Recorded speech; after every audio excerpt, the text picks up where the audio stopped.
Shoo, bird! You're in my way. Shoo! Go on, you pesky little thing. What's a raven doing in a place like this? I expected a rat or a pigeon in this filthy side street, not a supposedly elegant creature like you. Why are you staring at me like that? You look weirdly human. There's something about you I just cannot put my finger on. Peculiar little thing. Now, let me pass, will you? Thank you, by the Lord. Huh? Are you following me now? Are you? Strange little thing indeed. I don't have any food for you. I'm starving, actually. Well, since you're here, I'm on my way home, in case you didn't notice. I don't have anything edible on me.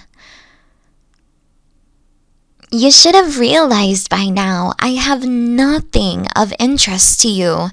I've never seen one of your kind walk so closely to a human before, unless it was for food.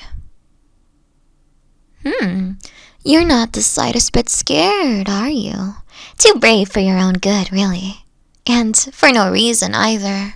You seem well fed, and your coat is shiny, and as far as I can tell, you aren't hurt. So, leave me alone.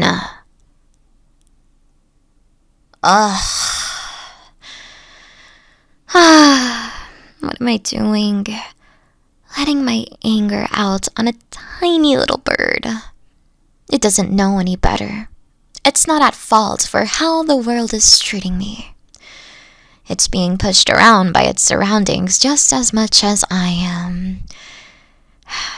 And it's certainly not at fault for the thoughts I torture myself with.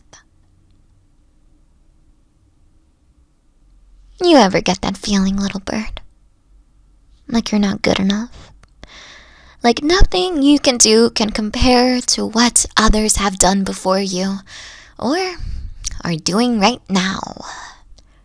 Do you ever think about whether you even deserve to do what you do, considering someone else has done the exact same thing, just far better already?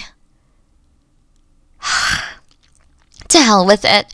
I probably can't even live up to what I have already accomplished, to what I have done in the past, the poems I've written, the photographs I've taken. Who knows whether the next thing will just be as good as the last? Whether I'll ever be praised for my work again, whether anyone will ever say, "You did good, you made a neat thing." I know my family certainly won't. But even if I manage to live up to my past accomplishments, God, is that even enough? Shouldn't I prove and improve every time? At least a little bit. I know progress is best slow and steady, but I can't help it. If it's not better than last time, is it even worth it? Should it even be allowed to exist? Does it deserve to use up resources and energy? And by extension, do I deserve those things? After all, if I don't create something worthwhile, something others will appreciate, what purpose do I fulfill in this world?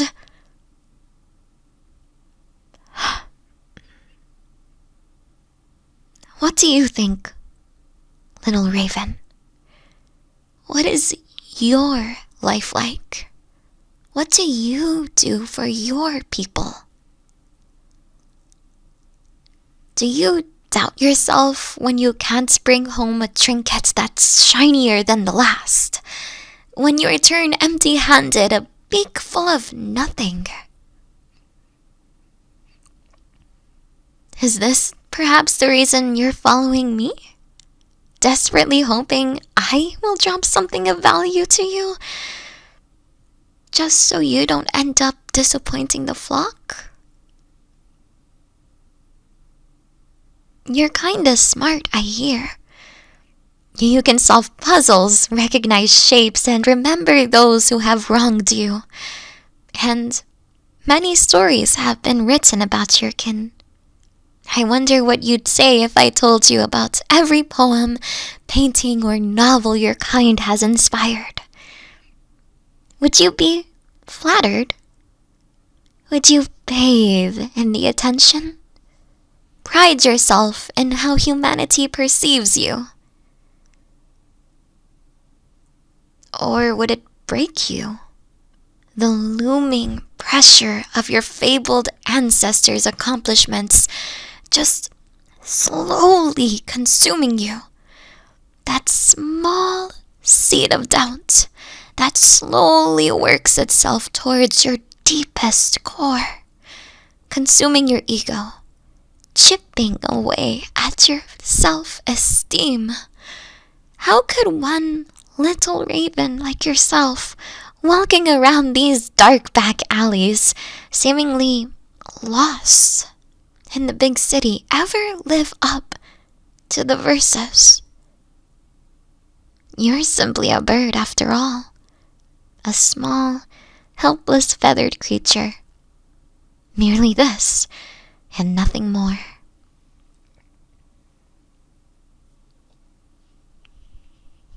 Or perhaps I'm not giving you enough credit. After all, you're a creature who makes both solid grounds as well as the air above its home. You're not doomed to walk these filthy streets, nor are you destined to stay in this hellhole. You could simply fly up and away, lift yourself into the air and roam the skies until you find a place more suitable for you. You have freedom, true control over what you want to do, accomplish with your life, possibly more than I could ever have. And yet, you choose to stay. You're still here with me, slowly wandering down this street, neither cowering in a corner to hide from the world, nor running away from me in fear. It's almost as if you're taking a stroll with me, making the best of what you've been given, almost enjoying the bland, unwelcoming world around us. Perhaps I can learn a thing or two from you. You're stoic, confident. You seem to be so sure I'm not going to hurt you, even though I am so much bigger than you. I could easily catch you if I set my mind to it, judging by how close you're staying by my side. You're not unnerved by the thought of someone more powerful being in your vicinity, by the mere notion that you don't live up to the accomplishments of those around you. In fact, it's almost as if you're curious about me. There's this aura around you. I don't quite know how to put it into words, but perhaps you wish to know more, to learn, grow, to become more than you were ever destined to be. Rise above your feathery vessel and prove everybody wrong. Show your flock, your kind, and the rest of the world what you're truly made of. Is this why you're staying by my side? inspecting my every step with such keen eyes? Are you perhaps asking me to teach you? To help you gain what you're lacking? To become more human? An artist?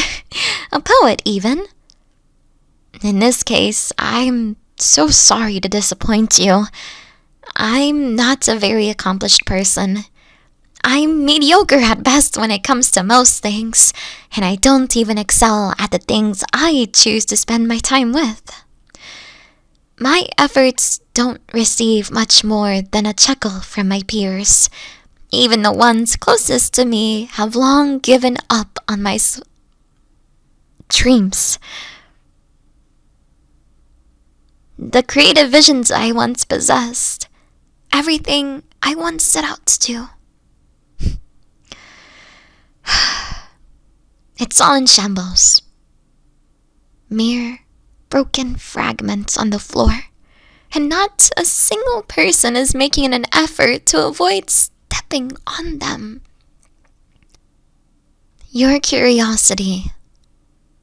You still retain the optimistic spirit I have long lost. Surely you could teach me how to gain it back. Utilize it for myself once more. There is potential in such an outlook. Potential to gain wisdom, to become stronger, a master at your craft. But I am unsure I can ever again adopt your current attitude. I've already tried to pursue my dreams, to live up to my own expectations and everyone else's. And I failed miserably. There is nowhere left for me to go. The only way was up, but I have lost the ladder. The next step is out of reach. It'd be a miracle if I could grow wings like yours and rise above this obstacle. But what choice do I have? To stop trying, to sit in my room, stay in bed all day sulking, drowning in my own inability to come up with anything meaningful. That simply cannot be the answer. There has to be more. Perhaps I should try your approach, my friend. To try not to be intimidated by those who surpass me in strength, in intellect, and skill. Instead, I should make an effort to learn from the masters. From brilliant minds long gone, to see how they approached their craft and reached such a high level of proficiency. And maybe, just like you, I have my own talents stowed away somewhere. I mean, look at you! You can fly! And I, a human, the so-called pinnacle of evolution, cannot. If only I knew what that talent was. If I had even the slightest idea of how I could possibly leave something meaningful behind when I abandon this mortal realm. Once again, I should probably turn towards your perspective. I doubt you worry about such things like death or a legacy. You take it one day at a time. Eating what you find and learning what you can, taking every opportunity that presents itself to you and making the best of it. I think I like that about you. Your way of life is simple, and yet it seems so much more meaningful than my constant struggle to move something in this world. It seems so peaceful. and quiet slows things down. The closer we get to the end of this valley, the more I wish it didn't end. I rather enjoyed your presence, little bird. I just met you a couple of minutes ago, but I find myself quite sentimental at the thought of you simply lifting off and flying away into the distance. You surely will, once we reach the busy street and you're startled by the many people taking their way home at this hour. Or maybe, just maybe, you won't leave my side. Perhaps I do have something of value to you after all. I may not have food on me or shiny rocks, but I have some knowledge of this world. Things I can teach you. Works of great masters to show you, all neatly stored in my own personal library.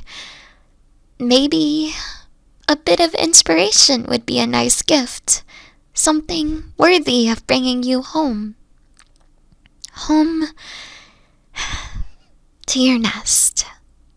A breath of fresh air for your life in this gray hell of concrete and gravel. How does that sound?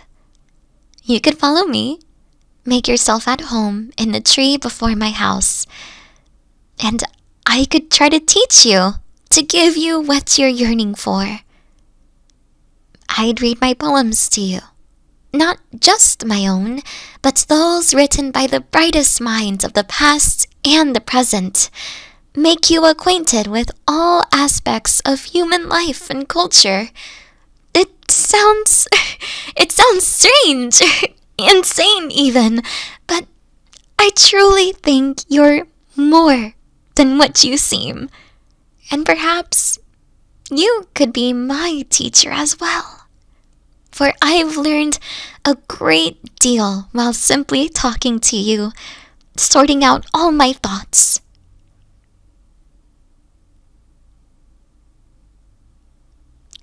I am no expert on birds, but if I may be so bold as to assume what you're thinking, you don't seem opposed to the idea. And if you truly will become my pupil, as well as my friend, I shall give you a name. Something to call you by. Something to give you an identity beyond your existence as a bird. How about Lenore? No. That will not do. I don't even know whether you're a boy or a girl, though I suppose it doesn't matter. Poe. Poe it is, then. Now, Poe, will you join me?